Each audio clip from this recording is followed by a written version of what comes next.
Hoy en nuestras entrevistas vamos a conversar con Luisa González. Ella es candidata a la presidencia de la República por la Revolución Ciudadana. Vamos a ver qué es lo que propone para el país. Quédese con nosotros. Titulares de Notimundo a la Carta.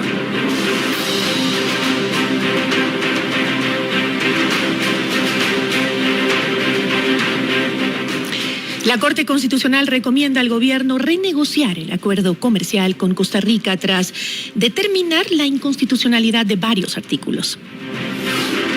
Juez dicta prohibición de salida del país para 5 policías acusados de violación en una UPC de Guayaquil.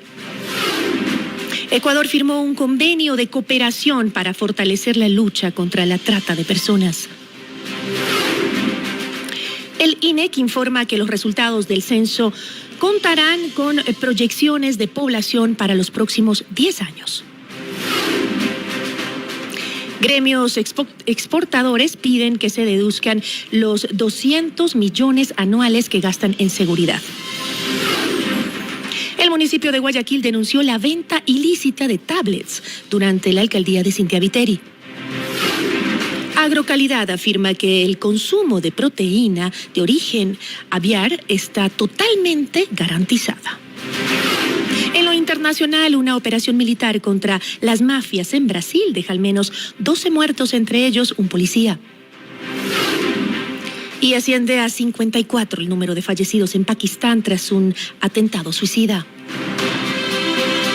Notimundo a la Carta. Información oportuna al instante mientras realiza sus actividades al mediodía.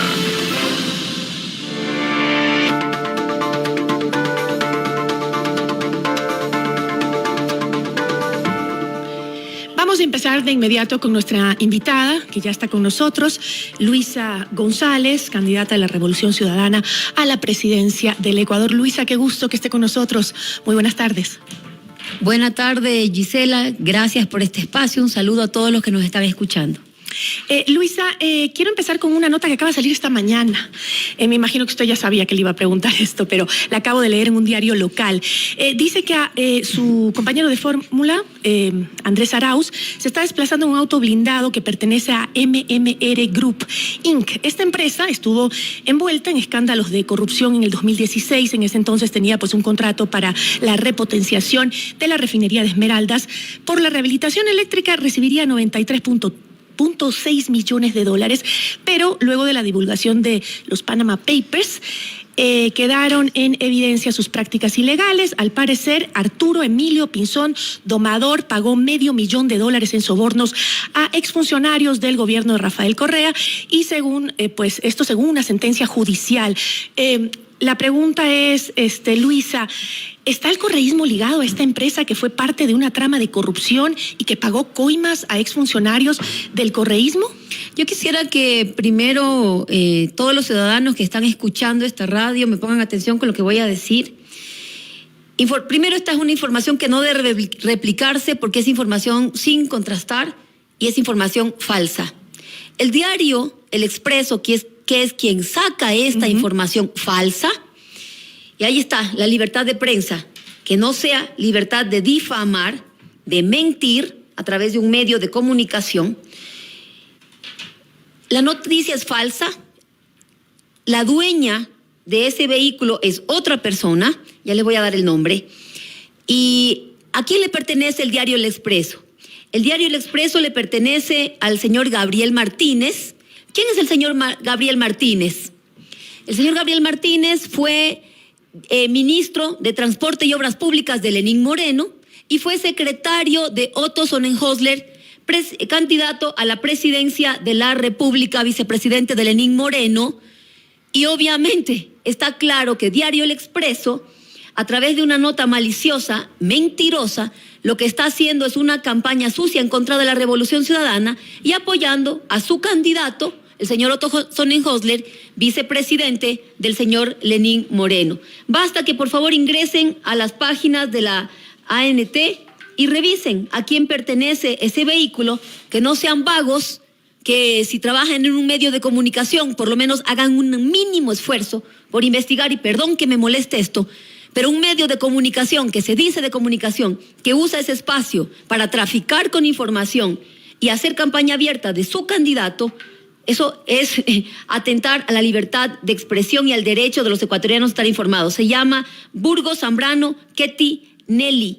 Así se llama la dueña de ese vehículo y lo pueden revisar en las páginas de la ANT. Es falso, una vergüenza que el señor Gabriel Martínez, dueño de Diario El Expreso, exsecretario de Otto Sonnenhösler, haga esta campaña sucia, abierta, utilizando un medio de comunicación. Entonces está garantizado que el vehículo blindado en el que se moviliza su compañero de fórmula, Andrés Arauz, no tiene nada que ver con esta empresa, ni tampoco la campaña del correísmo. Tiene nada que ver con esta empresa MMR Group. Así es, Gabriela. Y yo les digo... Gisela, perdón, un tema más que yo sí quiero que también pongamos atención, todos los que están escuchando. Somos 8 candidatos a la presidencia de la República. Por la obligatoriedad de la ley, hay mujeres en el binomio. 7 candidatos a la presidencia que son hombres y 7 candidatas a la vicepresidencia. A los únicos que nos acosan es al binomio de la Revolución Ciudadana. ¿Han investigado acaso los títulos con los que se han graduado los candidatos a la presidencia? La experiencia que tienen, a mí me lo han cuestionado por ser mujer. Y dentro de esta campaña sucia de una supuesta libertad de expresión me insultan. El periodista, pseudo periodista Andrés López se refirió a mí como que no tengo la capacidad, el conocimiento, la formación para estar en este cargo. Yo le puedo decir, soy la única mujer candidata a la presidencia de la República frente a 7 hombres y soy la única que sí tiene la capacidad del conocimiento y la experiencia. Tengo un título académico de abogada, una maestría en gerencia, una maestría en economía internacional y desarrollo por la Universidad Complutense de Madrid, una de las mejores de Europa. Tengo la experiencia de haber sido la jefa del gabinete ministerial, de haber manejado el gobierno, los ministerios, la ejecución presupuestaria, el que se cumplan las obras.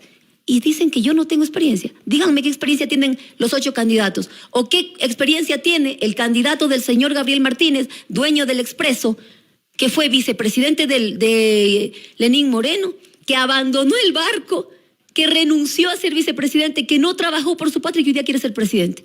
Pero a la que acusan es a Luisa González.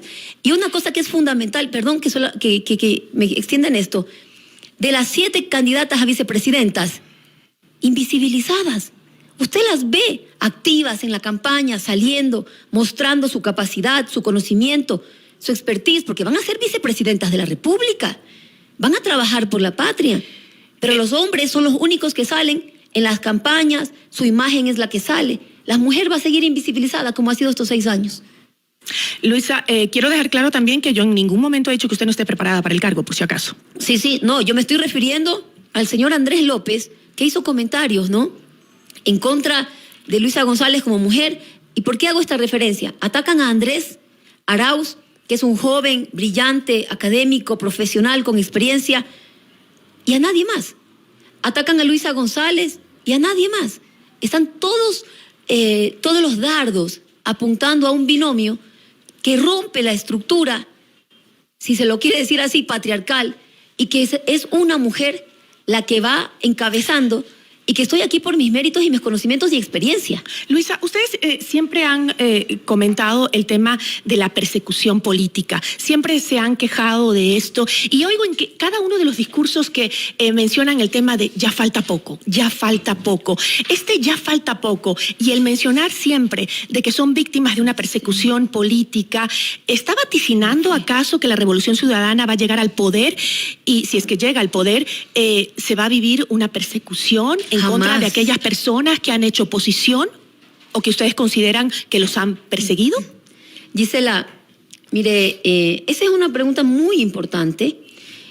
Importante porque el que es inútil, el que es mediocre, el que no sabe trabajar, el que no sabe hacer nada, es fácil que persiga y que busque hacer que el otro quede mal. La culpa es del que estuvo antes. ¿Por qué? Para tapar tu incapacidad. ¿Cómo han sido estos 6 años? La Revolución Ciudadana ya demostró, cuando asumimos el poder con el presidente Rafael Correa en el 2007, Jamás dijimos la culpa es de Maguad, la culpa es de los gobiernos anteriores, de Gustavo Noboa, de Bucarán. Nunca dijimos nada de eso. ¿Qué hicimos? Empezamos a trabajar 16 horas al día. Mire, el país necesita recomponerse, el país necesita paz, unidad, trabajo coordinado, en armonía, más allá de la diferencia de banderas políticas, de si me caen bien o si me caen mal, más allá de que si nos persiguieron o no. Nosotros necesitamos unidad y las mujeres somos muy buenas en eso, en unir. Yo hago un llamado y lo he hecho a lo largo de la campaña a todos los partidos políticos, las autoridades, los gobiernos seccionales, alcaldías, prefecturas, funciones del Estado, a dejar de lado una postura personal y trabajar por la seguridad, por el empleo, por la salud, por la educación. Mire, nos matan a diario. No tenemos empleo, no tenemos seguridad, no tenemos salud. Eso no reconoce banderas políticas. Eso reconoce un trabajo en conjunto. Y cuando nosotros decimos ya falta poco, es para decirle a los ciudadanos que sí, que ya falta poco para devolverles la conducción del Estado, las políticas de salud, que hayan medicinas en los hospitales, que contratemos a los médicos que nos hacen falta y que nos atiendan bien, que los niños, nuestros niños que por Dios hoy están siendo presas de las bandas delictivas, de la drogadicción, tienen que volver a las aulas de clase. Tenemos que cuidar a nuestros niños. Yo soy madre, tengo un hijo de 9 años. Cuando veo a un niño, veo a mi hijo. Cuando abrazo a un niño, abrazo a mi hijo. A eso es a lo que nos referimos cuando decimos ya falta poco, tranquilos, vuelve ese país que tuvimos hace 6 años y que nos hacía sentir orgullosos en el mundo de decir somos ecuatorianos. Luisa, usted ha mencionado también el tema de que las mujeres que están como candidatas a la vicepresidencia no se las visibiliza, no están saliendo, no se les está dando tal vez la importancia que se les debería dar. Es un rol mínimo.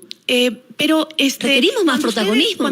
Cuando escucho el decir Luisa Escorrea, ese mensaje que repiten también a cada rato en la campaña de la Revolución Ciudadana, le hace pensar a la ciudadanía que el correísmo ha fallado en formar a un sucesor o a una sucesora. ¿Por qué tiene que decir Luisa Escorrea? ¿Por qué Luisa no es Luisa y es la representante de un partido y la candidata a la presidencia? ¿Por qué siempre respaldarse en una figura que ya no está hace tiempo aquí en el país? Mire, yo no he escuchado un Luisa Escorrea. Luisa es Revolución Ciudadana. Yo represento a la Revolución Ciudadana. Rafael Correa es el líder de este proyecto, indiscutiblemente, y es el político con mayor aceptación en todo el país. Corrimos una encuesta y ganaba como candidato a alcalde de largo en Quito. Corremos encuestas y nos dicen que ganaría en una vuelta como candidato a la presidencia de la República. No hemos fallado en formar cuadros. Yo soy uno de esos cuadros que hemos venido formando y tenemos grandes compañeros y compañeras en el proyecto, tanto así que nos tomó tiempo definir quiénes eran los candidatos. Y de hecho, cuando en una entrevista Correa me menciona a mí entre las posibilidades de candidata a la presidencia, también mencionó a Marcela Holguín, también mencionó a Esther Cuesta, a Paola Cabezas. Son compañeras que son mujeres valientes, guerreras, preparadas, que podrían conducir el país en cualquier momento, al igual que también hay hombres muy preparados dentro de la Revolución Ciudadana. No hemos fallado, sí resaltamos a nuestro líder, que es Rafael Correa, porque también no podemos dejar de reconocer que hay una obra que se hizo. Cuando él fue presidente, este país fue el segundo más seguro de Latinoamérica. Sacamos 2 millones de personas de la pobreza. El segundo país con la mejor red vial. Y somos un equipo de trabajo. De hecho, yo he dicho que voy a contar con el presidente Rafael Correa como uno de mis principales asesores. Nosotros no estamos para experimentar. Justamente Rafael Correa había mencionado que habrá una asamblea constituyente. ¿Va a haber en su gobierno? Podría haber, es una posibilidad que estamos manejando, que estamos analizando, de volver a recomponer el Estado. Mira, no tenemos institucionalidad. ¿Quién gobierna el país? ¿Alguien sabe quién gobierna el país? Yo les voy a decir quién gobierna el país. Lo están gobernando las bandas delictivas, la violencia, la delincuencia. Fueron 3 días de terror en el país. En los medios de comunicación a nivel mundial salían las noticias de cómo Ecuador es un estado de terror. Las embajadas recomendaban no venir a este país tan hermoso. ¿Por qué? Por la ola de violencia y porque nunca salió el presidente de la República, el vicepresidente de la República, el comandante general de la policía, de las Fuerzas Armadas, el comando conjunto, los ministros.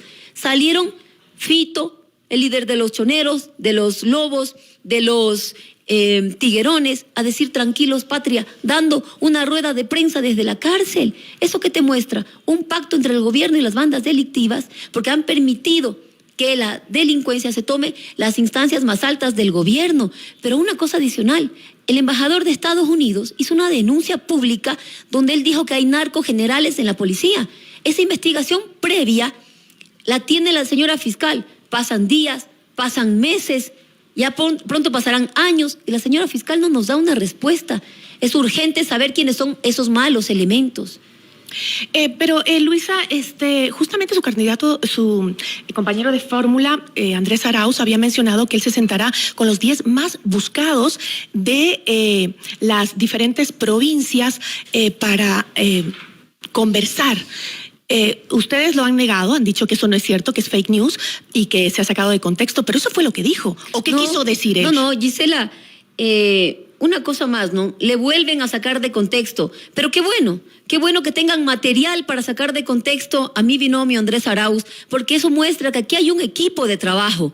¿Dónde están las 7 candidatas a vicepresidencia de la República? Insisto, la mujer una vez más invisibilizada con esos candidatos a la presidencia que pusieron por obligación a mujeres y que están totalmente en el anonimato. Andrés fue claro en explicar y se publicó la nota completa donde él explica que vamos a sentarnos en la mesa con el sector de seguridad del gobierno, con otras funciones del Estado como justicia, para poder articular en conjunto una política de seguridad, porque no solamente es el gobierno, también hay problemas en el área judicial.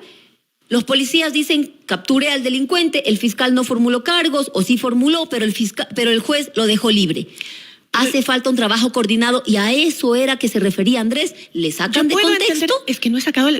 solo déjeme aclarar esto. Yo escuché las declaraciones. No fue sacado de contexto. Entiendo y puedo entender que en este juego sucio de la política a veces se puedan confundir las cosas o se quieran tergiversar. Pero en este caso lo dijo. Tal vez se confundió y es entendible que uno se confunda queriendo dar un mensaje. A todos nos pasa, pero él lo dijo textualmente. Él dijo que se sentará a la mesa con los 10 más buscados de cada provincia en la lucha contra la inseguridad. Si son los 10 más buscados, lo primero que haces al tenerlo frente es meterlo preso, mandarlo preso. Jamás te puedes sentar a conversar si estás siendo buscado. Pero una vez más, nos centramos en el candidato a la vicepresidencia. El titular, día y noche, debería ser aquí. ¿Cómo es posible que los líderes de las bandas delictivas hayan dado una rueda de prensa sentados en la mesa con la Policía Nacional, con el director de la cárcel, y este gobierno no haya despedido al director de la cárcel, no haya tomado medidas contra ese policía? ¿Por qué hay armas, medios de comunicación dentro de la cárcel? Ese debería ser el titular y no solamente centrarse... Ese debería ser el discurso de su candidato a la vicepresidencia. Ese debería ser el discurso del actual presidente, porque nos están matando. Nosotros hemos dicho claramente que vamos a sentarnos a trabajar con el sector de seguridad del gobierno, más otras funciones del Estado, para dar seguridad al país. A Andrés, él publicó el video completo donde él dice clarito qué es lo que vamos a hacer. Jamás vamos a transar con la delincuencia. Para eso ya tenemos a Guillermo Lasso. Este año tiene un incremento del 75% de muertes violentas comparado con el 2022. Usted ofrece en un año y medio tener una reducción significativa de este índice tan alto que jamás hemos tenido en el país.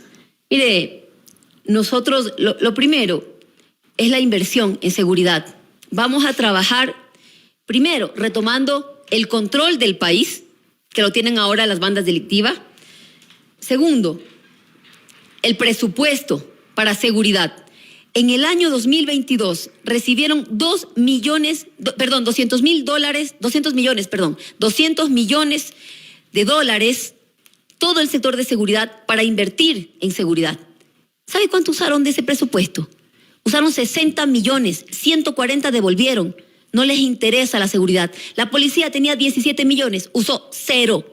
No les interesa la seguridad. Vamos a invertir ese dinero, vamos a reducir los índices de violencia, de delincuencia, que no son de la noche a la mañana, que vamos a empezar, que vamos a formar una unidad técnica especializada en uno de los principales problemas que aqueja al sector productivo, que es las vacunas.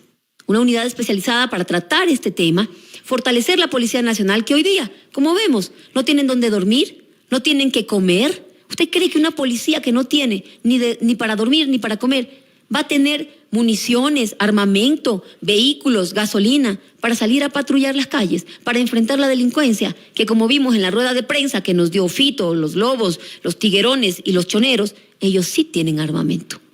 Ahora, recuperar el Ministerio Coordinador de la Seguridad y el Ministerio de Justicia es una de sus propuestas. Por supuesto. En seguridad, pero ¿podemos aplicar a la realidad actual, que es muy diferente a la que vivíamos hace 10 años? ¿Se puede aplicar ahora? Es un sistema que funcionó en una época, pero ahora vivimos una realidad completamente distinta. Mire, es 1 año y medio que tenemos para gobernar, es poco tiempo. Nosotros nos tomó 10 años, bueno, menos, convertir a Ecuador en el segundo país más seguro de Latinoamérica, con inversión, con profesionalizar a la fuerza pública, con sacar a la gente de la pobreza. Hicimos de Ecuador el segundo país más seguro de Latinoamérica. ¿Sabe cuál era el principal problema que teníamos en Quito, en el país, cuando salíamos a la calle? El robo de celulares, que nos arranchen el celular. Ese era uno de los primeros problemas que teníamos. Hoy, si nos roban el celular, damos gracias al cielo, porque no nos mataron. En 1 año y medio no se puede hacer todo, pero en 1 año y medio vamos a empezar a bajar los índices de delincuencia, sí, a empezar a depurar la fuerza pública, a retomar el control del Estado, pero la planificación va hacia 4 años por lo menos, a volver a comprar el equipamiento para la policía. El 40% del parque automotor es el único que sirve, 60% está sin uso. Vamos a tener que hacer las compras paulatinas, porque en 1 año y medio no vamos a poder comprar el 60% de los vehículos que están dañados, pero tenemos que empezar ya a comprar cerca de 2.500 vehículos, un aproximado de $74 millones, vehículos para la Policía Nacional, para que patrullen, el equipamiento en seguridad, el trabajo coordinado. Ahora, usted ha dicho que va a llegar al gobierno, si es que llega, a reconstruir todo lo que... Perdón, se me olvidó la pregunta del Ministerio Coordinador. Me fui por otro tema. Sí, tiene... a ver, lo que sí va a Actualmente, sí se puede hacer el Ministerio Coordinador, por supuesto, que puede ser un ministerio o puede ser un nivel asesor supremo para que coordine. Mire, están trabajando de forma aislada. La policía, las Fuerzas Armadas, seguridad, inteligencia. Tiene que entrar allí también el ECU 911, tienen que trabajar coordinados y tiene que haber una cabeza que los siente a coordinar y que yo pueda revisar 1 vez a la semana, mientras ellos están toda la semana trabajando de forma coordinada. Y esto tiene que estar además vinculado con el sistema de justicia. Tenemos que hacer una mesa técnica junto con la Fiscalía, como ya lo dije, Corte Nacional de Justicia, Consejo de la Judicatura. La coordinación entre las funciones del Estado eso en 1 año y medio es fundamental. En 1 año y medio se puede empezar a coordinar. Mire, se requiere es la voluntad de sentarnos todos en una mesa. Eso se puede hacer al siguiente día de la posesión de la Presidenta de la República. Ok, usted ha dicho varias veces que llegará al gobierno para reconstruir todo lo que se ha destruido durante el gobierno de Lenín Moreno, durante el gobierno de Guillermo Lasso. Pero ¿se acuerda que justamente el gobierno de Guillermo Lasso planteó reformas reformas económicas, reformas tributarias? ¿Privatización proponía? No. Me refiero a la reforma tributaria específicamente. ¿Se acuerda usted que esta reforma la planteó Lasso y que fue una de las que más perjudicó a la clase media del país y que entraron justamente gracias a ustedes? ¿No? Sí, a ustedes que jamás se abstuvieron de votar. Entre esas usted también. Jamás. Eso es totalmente falso. Mire, hubo ya la sanción en contra y de forma ilegal e inconstitucional omiten la votación que fue propuesta por el asambleísta del Partido Social Cristiano, el asambleísta Torres, omiten en el informe que envían al presidente de la República esa votación donde ya se niega el proyecto entero. Ese informe, sin esa votación, lo pasan al presidente y el presidente lo pasa por el Ministerio de la Ley. La Constitución es clara. Esa ley no podía pasar por el Ministerio de la Ley. No podía, porque ya hubo una negativa. En contra, ¿por qué no votaron en contra en vez de abstenerse? Mire, nosotros ya dejamos en claro nuestra posición y la posición fue estar en contra de ese proyecto y por eso ya salimos. Salimos simplemente y ahí se quedaba, porque con lo que propuso el asambleísta Torres del Partido Social Cristiano, ya se obtuvo los votos para que esa ley fuera archivada y de forma ilegal la envían al presidente. Por eso omiten, pues, la votación del pedido del señor Torres. O sea, no tienen responsabilidad. No tenemos ninguna responsabilidad. Bueno, la ilegalidad que cometieron es la responsabilidad de ellos, haber omitido esa votación en el informe. Hablando de coherencia y de responsabilidad, justamente, ¿hasta dónde están dispuestos ustedes a pactar para alcanzar sus fines? Esto porque durante el periodo de la asamblea pasado, del cual usted fue parte, pues el correísmo legisló de la mano del social cristiano, del Partido Social Cristiano. ¿Continuarán firme esos lazos con el social cristiano? Y recordemos también que la alianza llegó incluso a ocupar cargos más importantes como el Consejo de Administración Legislativa, gracias a ese trabajo en conjunto entre ustedes dos, entre los dos partidos. Gisela, y todos los que me están escuchando, yo sí quiero ser muy clara en esto. El día siguiente de las elecciones, nuestro líder Rafael Correa salió públicamente a decirle al señor Guillermo Lasso que cuente con los votos de la Revolución Ciudadana y con nuestra militancia para todo lo que sea construir, levantar al Ecuador, generar políticas de bienestar, que iba a contar con nosotros, pero no iba a contar jamás para precarizar el país, para la destrucción de los sistemas públicos como salud, como educación y la privatización de nuestros sectores estratégicos. Nosotros siempre dimos el apoyo y yo, como Luisa González, como candidata a la presidencia de la República, he hecho un llamado a todas las fuerzas políticas a un acuerdo mínimo. Si quieren llamarlo pactar, llámenlo pactar. Yo lo llamo acuerdo nacional por el desarrollo del país. Le insisto una vez más, la seguridad, el desempleo, la falta de medicinas, de médicos, de niños en las escuelas que no estén en las calles, absorbidos por la delincuencia y la droga. Eso no es bandera política, eso es un acuerdo nacional, que todos trabajemos en conjunto. Yo no voy a ver cuál es su bandera, yo no voy a ver cuál es su bloque, yo no voy a ver a qué movimiento o a qué partido político pertenece un prefecto, un alcalde. Yo voy a ver las necesidades de la gente de ese territorio y hay que trabajar en conjunto en una agenda en común. Se nos cae el país en pedazos, somos una vergüenza a nivel mundial. Luisa, hay que trabajar en conjunto, en unidad. ¿Va usted, si es que llega a la presidencia, a buscar el retorno del expresidente Rafael Correa? Y ojo, ¿no? Todo lo que he dicho no es buscar mis fines, es buscar los fines de la patria, es buscar la esperanza de un país que necesita levantarse. ¿Y eso incluye buscar el retorno del expresidente Rafael Correa? Me refiero a la pregunta anterior. No es pactar, es a un acuerdo mínimo entre todos y no es mis fines, no es pactar, los fines de la patria. Con su enemigo principal, el social cristiano, de toda la vida, histórico. No me interesa si hemos tenido enemistad histórica o no. A mí me interesa que todos nos sentemos y nos demos cuenta de que el Ecuador necesita avanzar, necesitamos levantarnos, necesitamos generar empleo, necesitamos medicinas en los hospitales, necesitamos seguridad en las calles. Y voy a volver al tema del presidente Luisa, por favor. Rafael Correa. Sí, contésteme si es Rafael Correa. Van a trabajar para que retorne. Él ha sido clarísimo en sus expresiones. No quiere ni indulto, ni ningún tipo de figura política que sea un perdón desde el Estado. Él está trabajando, ¿sí? Él está trabajando dentro de sus casos en cuanto dentro del sistema de justicia nacional e internacional. Y ahora, por Dios, ¿qué nos está pasando? Todos los que me están escuchando. Voy a buscar el retorno de Rafael Correa al Ecuador. ¿Este acaso no es el país de Rafael Correa? ¿Este acaso no es su patria? ¿No trabajó él 10 años por convertir un país que nos dio dignidad a nivel mundial? ¿Quién soy yo para decir si él debe o no regresar al país? Este es su país y él sabrá cuando regresa, pues. Pero no puede, pues, porque tiene Pero eso es un una problema. sentencia en su contra. Pero ese es su problema. Él sabrá cuándo regresa y cuándo él puede Pero regresar. usted y su gobierno no va a hacer nada para que él regrese. Mire, él no van a está trabajar para que él regrese. en un proceso en las cortes internacionales, donde Ecuador es una vergüenza por una sentencia por influjo psíquico totalmente ilegal e inconstitucional que le ha dado un asilo político. Pero ojo, él es un ecuatoriano, él sabrá cuándo regresa, cuándo él quiere regresar. Esta es su patria. ¿Y en dónde fue sentenciado? Esta es su patria.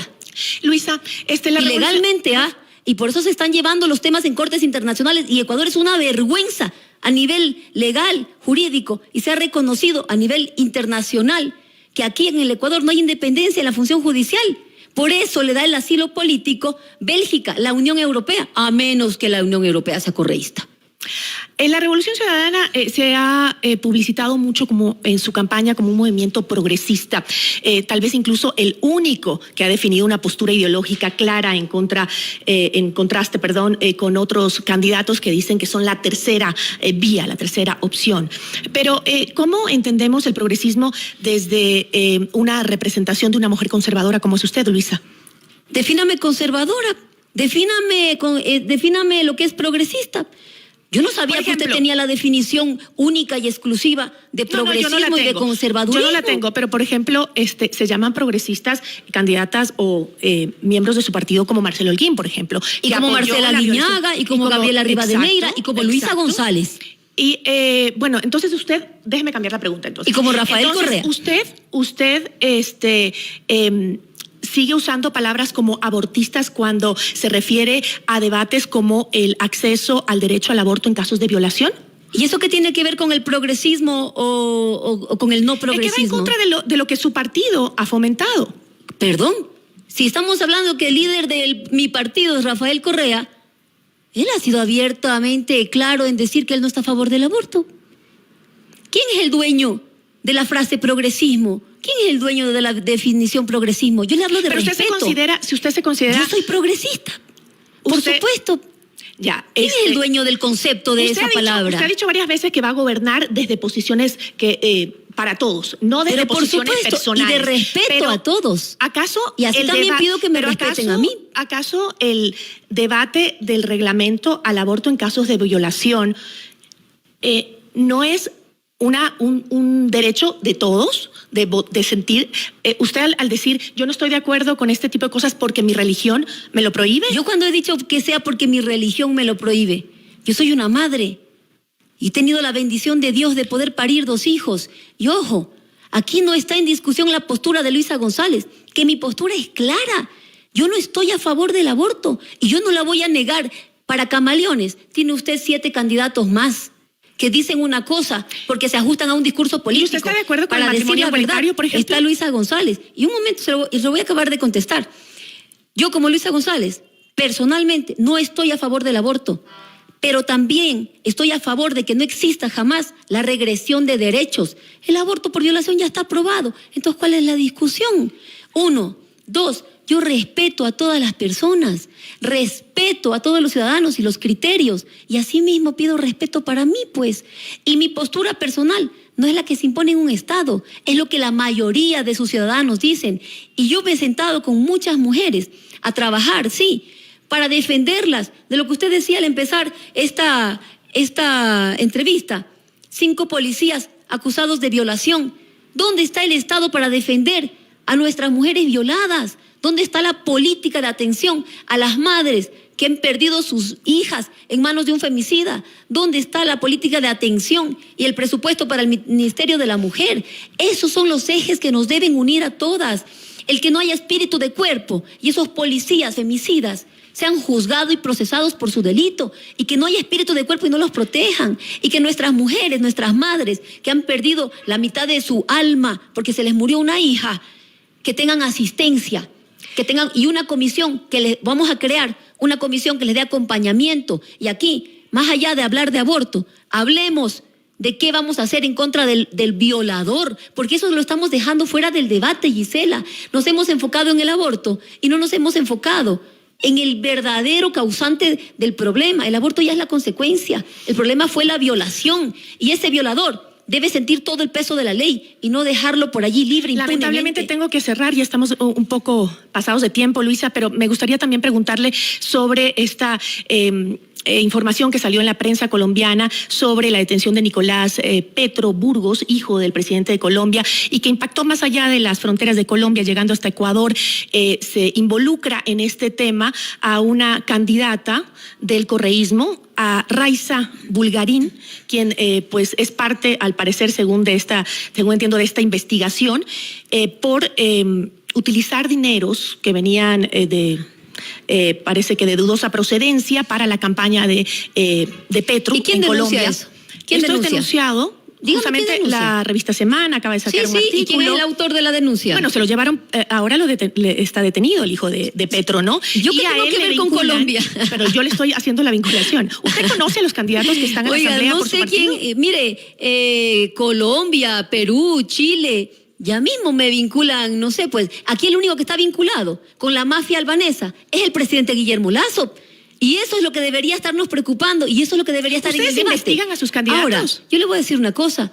Hay candidatos, somos el partido político con mayor número de candidatos. El que empezó esto fue el señor Villavicencio, el mismo que tapó Pandora Papers, la corrupción de este gobierno, los vínculos de la mafia albanesa con el gobierno de Guillermo Lasso. Ese es el que nos denuncia. Háganme el favor. ¿Por qué cree que le resulta al partido Revolución Ciudadana estar alejado, le resulta tan difícil estar alejado de estos escándalos de corrupción? No, a nosotros no nos resulta nada de difícil de estar alejados de la corrupción. Lo que nos resulta difícil estar alejados es de los ataques, de la mediocridad y de los ataques falsos que nos hacen por estar encabezando las encuestas. Usted sabe que yo le duplico y un poco más al que me sigue en las encuestas. Y eso es lo que hace que nos reinventen tantas noticias falsas como la del señor Gabriel Martínez, que fue secretario del señor Otto Sonnenhösler, dueño del Expreso, que se dice que es libertad de expresión, pero está en una abierta campaña atacándonos. Es así. Estoy encabezando las encuestas, duplico y un poco más, saco un 200% al que me sigue en las encuestas. Tengo una alta posibilidad de ser la presidenta de la República en una sola vuelta y eso hace que inventen todo tipo de barbaridades. Luisa, muchísimas gracias por habernos acompañado. Gracias por esta entrevista. Gracias a usted y un saludo a todos los que nos están escuchando. Ya sabe, todos 5, que vuelvan esos días de fe y de esperanza. Agradecemos a Luisa González, candidata a la presidencia